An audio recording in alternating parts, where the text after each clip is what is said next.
شرور أنفسنا وسيئات أعمالنا من يهد الله فلا مضل له ومن يضلل فلا هادي له. أشهد أن لا إله إلا الله وحده لا شريك له وأشهد أن محمدا عبده ورسوله وصفيه وخليل بلغ الرسالة وأدى الأمانة ونصح الأمة وجاهد في الله حق جهاده وعبد ربه مخلصا حتى أتاه اليقين صلى الله عليه وعلى صحبه وسلم تسليما كثيرا إلى يوم الدين. Alhamdulillah, kita bersyukur kepada Allah Subhanahu wa Ta'ala karena siang ini demikian istimewanya kita dipertemukan dengan saudara seiman dalam majelis yang demikian mulia. Rasanya ibadah Jumat memberikan banyak pelajaran. Salah satunya menikmati kebersamaan bertemu dengan tetangga, sahabat, warga dan orang-orang yang jarang kita jumpai dalam istiqamah. Karenanya mari kita gunakan kesempatan istimewa tersebut dengan meningkatkan kualitas iman dan takwa kita kepada Allah Subhanahu wa Ta'ala sepanjang waktu dan setiap tempat. Semoga kelak kita dipanggil Allah Subhanahu wa Ta'ala dengan iman dan takwa yang terpati dalam sanubari kita. Amin amin ya rabbal alamin. Masyiral muslimin jamaah Jumat rahimakumullah. Allah Subhanahu wa Ta'ala menggarisbawahi kemuliaan seseorang di hadapannya. Tidak dilihat seberapa kekayaannya, sebagus apa raut wajahnya, atau setinggi apa kekuasaan dan pangkatnya, tetapi seberapa derajat ketakwaannya kepada Allah Subhanahu wa Ta'ala. Sebagaimana firman Allah dalam surat Al-Hujurat yang artinya, hai manusia, sesungguhnya kami menciptakan kamu dari seorang laki-laki dan seorang perempuan dan menjadikan kamu berbangsa-bangsa dan bersuku-suku supaya kamu saling kenal mengenal. Sesungguhnya orang yang paling mulia di antara kamu di sisi Allah ialah orang yang paling bertakwa di antara kamu. Sesungguhnya Allah Maha mengetahui lagi Maha mengenal.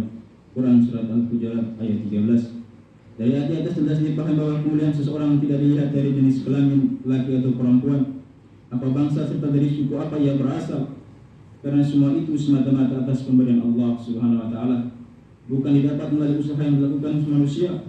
Kemuliaan manusia di depan Allah dilihat dari kualitas ketakwaannya kepada Allah yang dicapai melalui usaha yang dilakukan manusia.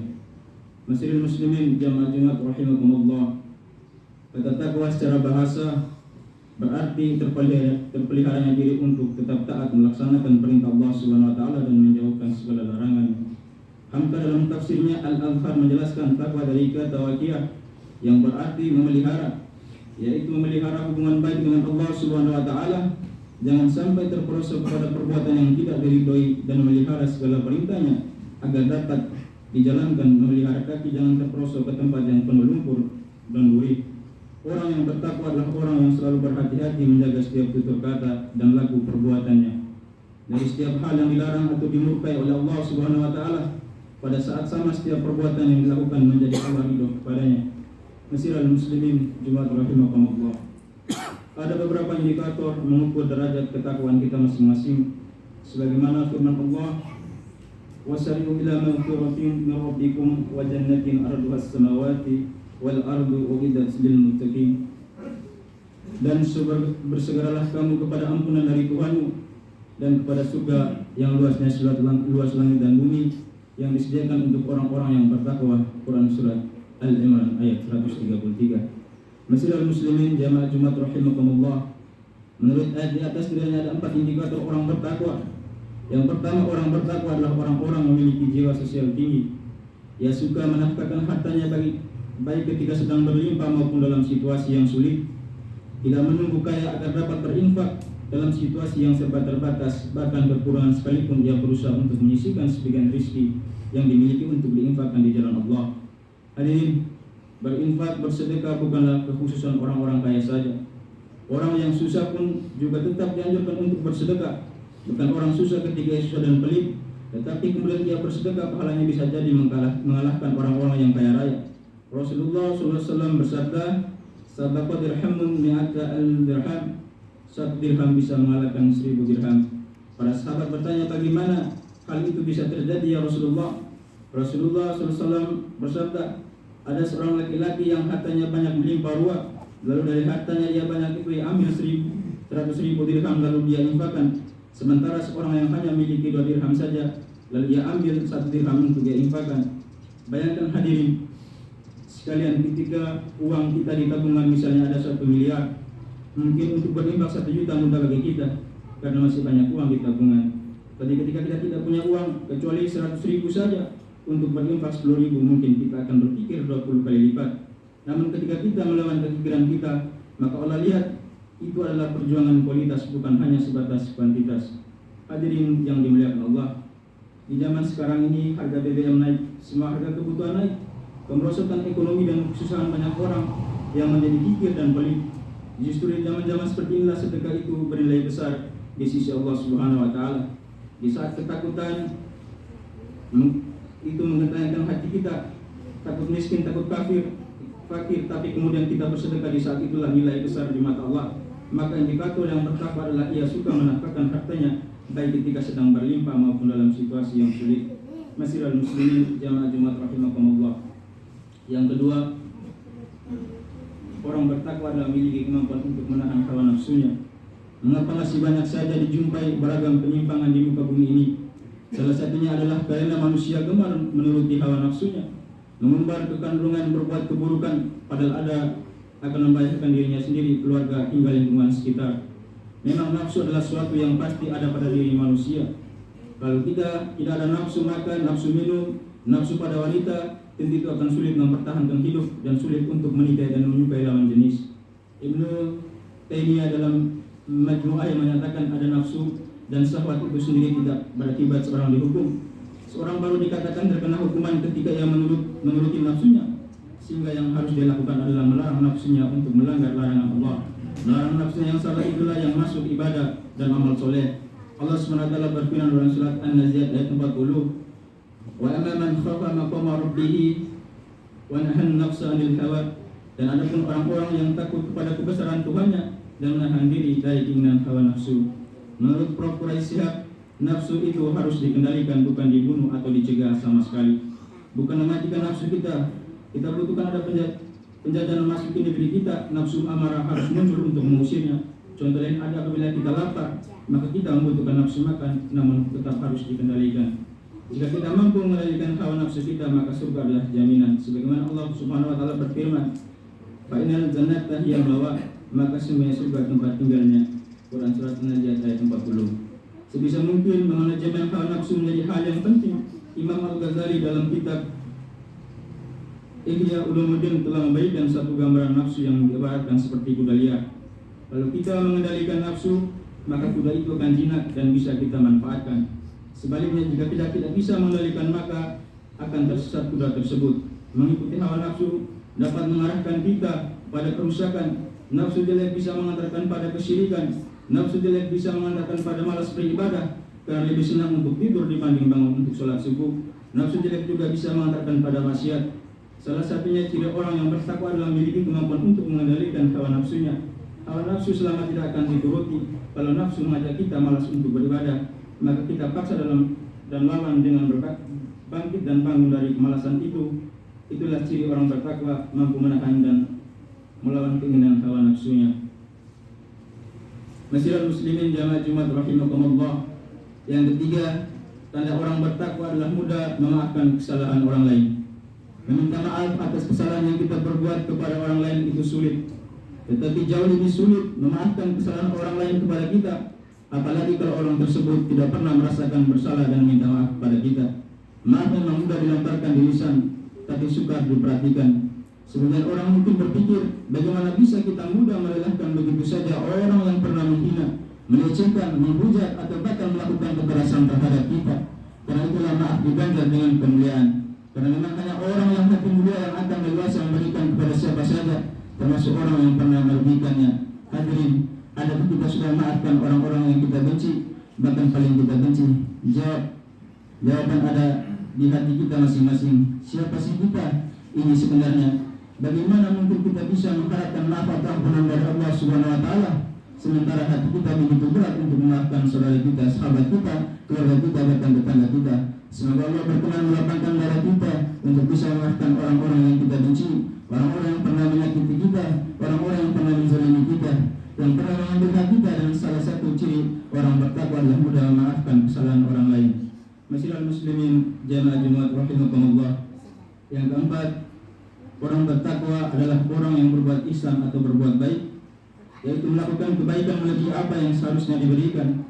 Misalkan ongkos parkir sepeda motor Rp2.000.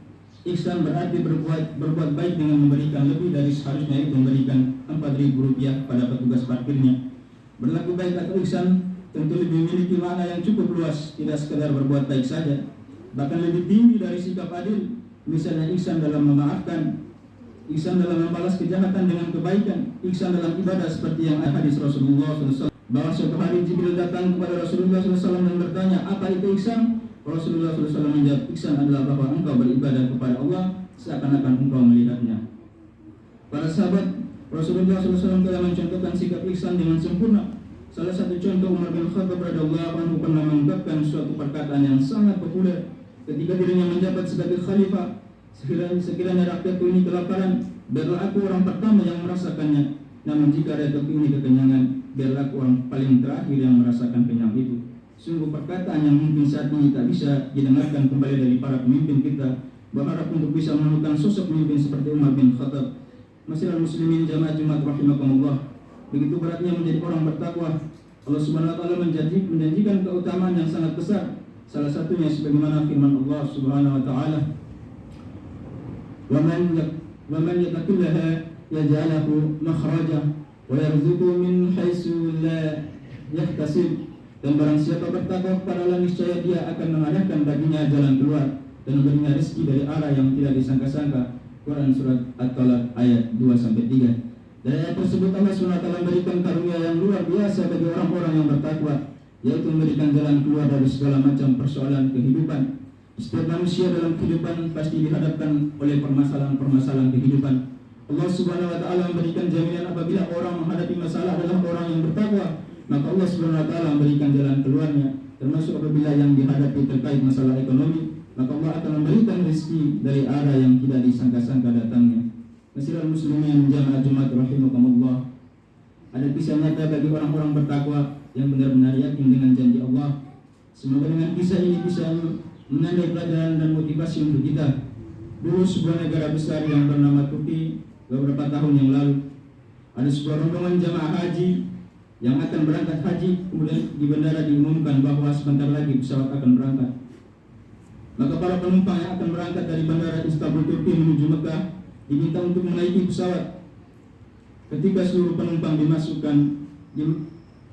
sudah naik, tiba-tiba ada seorang ibu yang tidak mau naik pesawat. Alasan ibu itu sederhana, karena barusan mendengarkan suara azan. Sebelum pesawat itu berangkat, ibu mendengar suara azan. Beliau lebih memilih sholat dulu dibandingkan dengan naik pesawat. Walaupun dibenarkan secara hukum fikih, dibenarkan bagi orang-orang yang sedang dalam berpergian, seseorang dalam perjalanan untuk melakukan sholat qasar atau sholat jamak, tetapi beliau tidak melakukan hal itu. Beliau memilih untuk tinggal di bandara walaupun pesawat itu berangkat. Karena ibu ini yakin siapapun yang bertakwa kepada Allah, siapapun yang mengikuti perintah Allah, yang taat kepada Allah, yang sungguh-sungguh patuh kepada perintah Allah dan Rasulnya, patuh pada perintah agama, dan tidak lalai kepada kewajibannya, maka Allah pasti tidak akan melalaikannya. Setelah beberapa kali di bandara diumumkan memanggil kembali ibu yang dimaksud, tetapi ternyata ibu itu tidak bergeming. Ibu ini tetap melaksanakan sholat asar di bandara Istanbul Turki. Di dalam sholatnya dia tidak mengingat apapun. Dia tidak mengingat penerbangan, dia tidak mengingat tujuan haji. Yang dia ingat hanya satu, bahwa aku adalah hamba Allah. Apakah dalam perjalanan nanti aku masih hidup? Jangan-jangan dalam perjalanan aku tidak diberi kesempatan oleh Allah untuk melaksanakan sholat. Maka lebih baik aku sholat. Berapa lama waktuku sholat? Paling lama waktuku sholat antara 5 menit sampai 10 menit. Maka dengan keikhlasan yang ibu itu, dia tetap sholat dan dia patuh pada perintah Allah. Dia lebih memilih ditinggalkan pesawat yang berangkat ke tanah suci Mekah dibandingkan dengan meninggalkan sholatnya. Setelah 1 jam berlalu, ibu itu tetap berada di tempatnya dan tiba-tiba pesawat yang tadi berangkat kembali lagi ke bandara. Apa alasannya? Pesawat yang sudah berangkat 1 jam yang lalu kembali lagi. Ternyata pilot memerintahkan pesawatnya kembali lagi ke bandara, tidak melanjutkan perjalanannya. Alasannya karena ada seekor burung pipit yang masuk ke mesin pesawat. Dan inilah luar biasa, di luar akal, di luar nalar, karena tidak mungkin baling-baling pesawat yang begitu cepat bisa dimasuki oleh burung. Jangankan seekor burung pipit, bahkan debu sekalipun susah untuk masuk. Tapi disitulah Allah menunjukkan kehebatan dan kekuasaannya. Kalau dengan kagum yang membuktikan bahwa barang siapa yang bertakwa kepada Allah dengan sebenar-benarnya, dan tidak akan pernah dibuat susah oleh Allah. Dia tidak akan dibuat gelisah oleh Allah. Seperti apapun keadaannya, dia selalu yakin dan yakin bahwa Allah selalu bersamanya. Apakah hanya persoalan duniawi yang kita membuat kita lalai dan lupa kepada Allah? Hanya persoalan dunia ini pada akhirnya semuanya akan ditinggalkan oleh kita. Pilihan kita hanya dua, kita yang meninggalkan atau kita yang ditinggalkan. Apakah kita meninggalkan harta atau harta meninggalkan kita? Jangan hanya karena persoalan duniawi yang sangat murah membuat kita lupa nikmat Allah yang sebenarnya. Yakin nikmat penghambaan kepada Allah Subhanahu wa taala. Dan yang paling penting, jangan lupa kewajiban kita kepada Allah Subhanahu wa taala. Yakin sujud dan sholat kita, semoga sujud kita diterima oleh Allah Subhanahu wa taala. Semoga amal ibadah dan amaliyah kita sehari-hari semuanya mendapatkan ridha dari Allah Subhanahu wa taala. Pada hadapan Allah telah kita dipanggil, di hadapan Rasulullah SAW mungkin tidak banyak amal yang kita banggakan, mungkin tidak banyak sujud yang kita inginkan, tidak banyak zikir yang untuk kita sedekahkan. Kita mungkin hanya sedikit kebaikan-kebaikan kita, tapi siapa tahu di antara ada satu sujud yang diterima oleh Allah Subhanahu wa taala, dan satu-satunya kebanggaan kita sebagai hamba adalah sujud kita kepada Allah Subhanahu wa taala. Semoga kita semua mampu menjadikan diri kita sebagai hamba yang bertakwa, mengamalkan perilaku orang-orang yang bertakwa, dan kelak dipanggil menghadap kepada Allah dengan ketakwaan yang melekat di hati kita masing-masing. Amin. Amin. Barakallahu li wa lakum fil Qur'anil Karim wa nafa'ani wa iyyakum bima fihi minal ayati wa dzikril hakim. Aqulu qouli hadza wa astaghfirullahal azim wa innahu huwal ghafurur rahim. Alhamdulillahirabbil alamin. Salatu wassalamu ala asrofil anbiya'i wal mursalin wa ala alihi wa ashabihi wa man tabi'ahum bi ihsanin ila yaumiddin. Amma ba'du. Faya ayuhan nas usikum binafsi bitaqwallahi faqad fazal muttaqun. Faqala Allah ta'ala inna Allaha wa malaikatahu yusholluna 'alan nabi ya ayyuhallazina amanu shallu 'alaihi wa sallimu taslima. Allahumma shalli 'ala Muhammad wa 'ala ali Muhammad kama shallaita 'ala Ibrahim wa 'ala ali Ibrahim innaka Hamidum Majid. Allahumma qul muslimina wal muslimat wal mu'minina wal mu'minat al-ahya minhum wal amwat innaka samiun qaribun mujibud da'wat. Allahumma inna nas'aluka salamatan fid din wa afiyatan fil jasad wa jalan fil ilmi wa barakatan fil rizqi wa tawbatan qabla al-maut wa rahmatan fil maut wa maghfiratan ba'da al-maut. Allahumma akrim alaina fi sakratil maut wa najatan minan nar wa qina hisab. Allahumma ya muqallibal qulub tsabbit qulubana ala dinik wa musyrifal qulub wa saddid qulubana ila ta'atik. Allahumma inna ala dzikrika wa syukrika wa husni ibadatik. Rabbana atina fid dunya hasanatan wa fil akhirati hasanatan wa qina adzabannar. Subhana rabbika rabbil izzati amma yasifun wa salamun